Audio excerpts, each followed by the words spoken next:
भीमा, आम्ही शांतपणे आकाशाकडे पाहत होतो. खरं तर भीमा, तू दिलेल्या स्वातंत्र्याचं गाणं मी गुणगुणत होतो.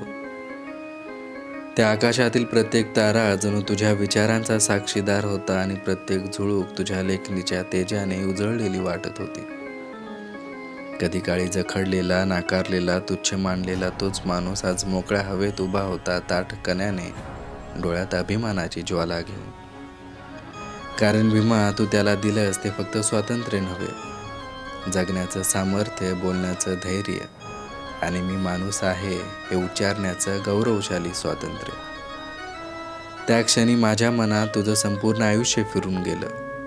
शाळेतला अवमानाचा पहिला क्षण, संविधान लिहितानाचं ते असंख्य जागरण आणि तुझ्या लेखणीतून उमटणारा प्रत्येक शब्द जो एका नव्या युगाचा शंखनाद होता.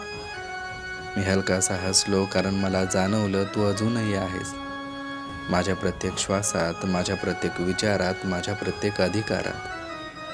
भीमा, तुझं स्वप्न आजही धावतंय त्या मुलांच्या हातातल्या पुस्तकात, त्या शेतकऱ्याच्या घामात आणि त्या आईच्या डोळ्यात, जिला आजही खात्री आहे की तिचं लेकरू माणूस म्हणून वाढणार आहे. आज हे आकाश पाहताना वाटतं, तू नसतास तर कदाचित आम्ही अजूनही अंधारात हरवलो असतो. भीमा, तू दिलेलं स्वातंत्र्य म्हणजे श्वासासारखं, ज्याच्याशिवाय आमचं जगणं अपूर्ण वाटतं.